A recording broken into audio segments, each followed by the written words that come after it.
ओम शांति। दादा लेखराज जी, जिन्हें स्वयं पिता परमात्मा शिव ने आदि पिता प्रजापिता ब्रह्मा बाबा नाम दिया, ऐसे दादा की अद्भुत जीवन कहानी में दादा 1936 में कश्मीर चले गए। अपने लौकिक परिवार को भी वे साथ में ले गए। जब बाबा कश्मीर में थे तो उनके कुछ मित्र संबंधी तथा अन्य माताएं कन्याएं, जिनमें आत्म जागृति आई थी, बाबा के उसी पुराने मकान में आते रहे और आपस में ज्ञान वार्तालाप भी करते रहे। वे बाबा के साथ पत्र व्यवहार भी करते रहे।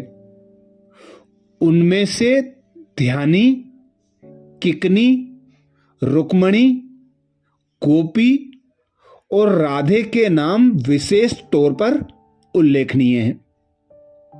अब बाबा उनको कश्मीर से पत्र के रूप में ज्ञान का अमूल्य खजाना भेजते रहते थे।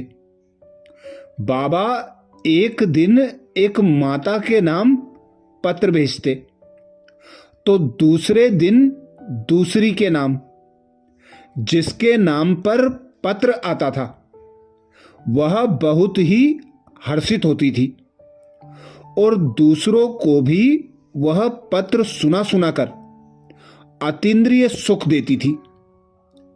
वह उस पत्र को विशेष तौर पर अपने नाम आया समझकर उसे एक अनमोल निधि मानती थी और उसमें लिखित शिक्षाओं को अपने जीवन में अपनाने का भरसक प्रयास करती थी। उस समय उस वाणी या ज्ञान पत्र को सत्संग की हरेक बहन अपने पास कॉपी में नोट करती रहती थी और उनको पढ़कर आनंद का अनुभव करती रहती थी। उन सभी को उस समय गोपियों जैसा सुख अपने जीवन में प्राप्त होता था। कभी ज्ञान की मुरली की याद, कभी प्रेम के आंसू, इस प्रकार भिन्न भिन्न प्रकार से निराले अनुभव होने लगे।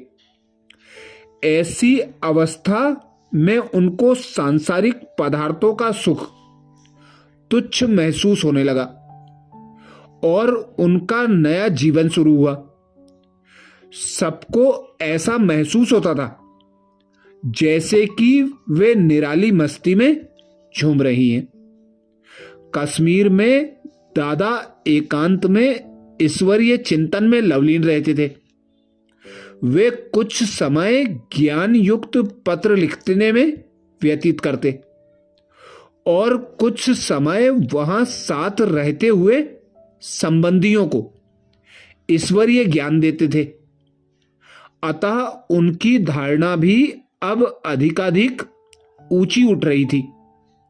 वहां ज्ञान लाभ के बारे में ब्रह्मा कुमारी निर्मल शांता जी, जो दादा की लौकिक पुत्री थी, उन्होंने लिखा, मैं कश्मीर में बाबा के साथ गई थी। वहां भी बाबा हमें ज्ञान सुनाते थे। उसे सुनकर मैंने निर्णय किया कि अब तो मुझे प्रभु की सच्ची गोपी बनना है और अपने जीवन को पवित्र बनाकर विश्व कल्याण के लिए कार्य करना है। दिनों दिन मुझ में ज्ञान की मस्ती बढ़ती जाती थी। अब मेरी बुद्धि में ज्ञान ही समाया हुआ था। एक दिन की बात है कि मैं घर से बाहर कहीं जा रही थी कि वहां कश्मीर में आए हुए हमारे एक परिचित व्यक्ति, जिनका नाम रिजुमल था, उन्होंने मुझसे एक पहाड़ी का रास्ता पूछा। मैंने ज्ञान की खुमारी में उनसे कहा, आप पहाड़ी का रास्ता पूछते हो या परमधाम का? मेरी ऐसी बात सुनकर उन्हें बहुत ही आश्चर्य हुआ और उस दिन से लेकर वे भी हमारे यहाँ ज्ञान सुनने के लिए आने लगे। उन्हीं दिनों में बाबा के साथ अमरनाथ गई थी। हम लोग घोड़ों पर सवार थे। हम रास्ते में ही थे कि बहुत बड़ा तूफान आया। बहुत से लोग तो रास्ते में ही लौटकर वापस चले गए थे, परंतु बाबा नहीं रुके। उन्होंने कहा कि हमें अपनी मंजिल पर जाना है। मैंने देखा कि बाबा की प्रतिज्ञा हमेशा दृढ़ हुआ करती थी। वे बहुत साहसी थे और मार्ग की कठिनाइयों से कभी ना घबराते थे। आखिर हम वहां पहुंचे। हालांकि उस दिन बाबा बहुत साधारण वेशभूषा में थे, तो भी पुजारी लोगों ने बाबा को देखकर समझा कि वे कोई राजा हैं। बाबा ने उनसे पूछा कि वह बर्फ का लिंग कैसे बनता है। पहले तो वे यह भेद बताने में आनाकानी करने लगे, परंतु उन्होंने दादा को कोई राजा समझकर आखिर सब भेद बता दिए थे। दादा जो सत्संग कराते थे, उस सत्संग का नाम ओम मंडली क्यों पड़ा? अब यह सत्संग बहुत उन्नति को प्राप्त होने लगा। लोगों में यह ओम मंडली के नाम से विख्यात हो गया, क्योंकि यहां ओम की ध्वनि की जाती थी और उसके अर्थ स्वरूप में स्थित किया जाता था। कश्मीर से लौटने के बाद बाबा ने देखा कि अनेकानेक माताओं, बहनों तथा पुरुषों के जीवन में ईश्वरीय शक्ति की झलक आ रही। उनके जीवन में पवित्रता और आनंद आ गए हैं। यह देखकर बाबा को बहुत खुशी हुई।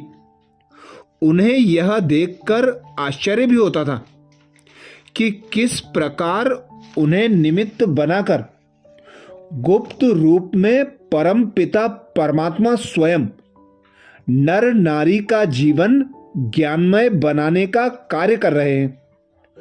परमात्मा के सिवा किसी मनुष्य का तो यह कार्य हो ही नहीं सकता था।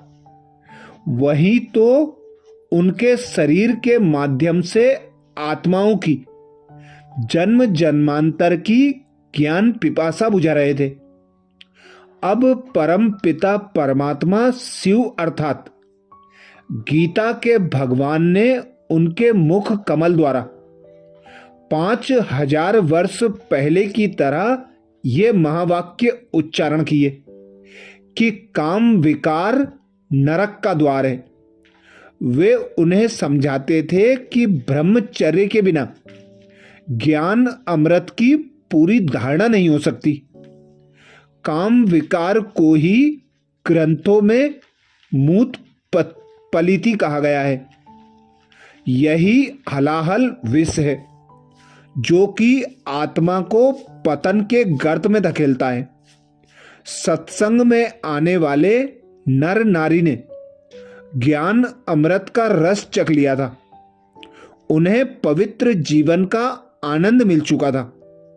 अतः उन्होंने तो स्वतः ही मन में सोच लिया था कि अब वे पवित्रता पूर्वक जीवन व्यतीत करेंगे। उन्हें काम विकार वाला जीवन तो अब बिल्कुल गंदा लगता था और वासना भोग उन्हें मृत्यु से भी अधिक दुखदायक महसूस होता था। अच्छा, ऐसे ही और दादा लेखराज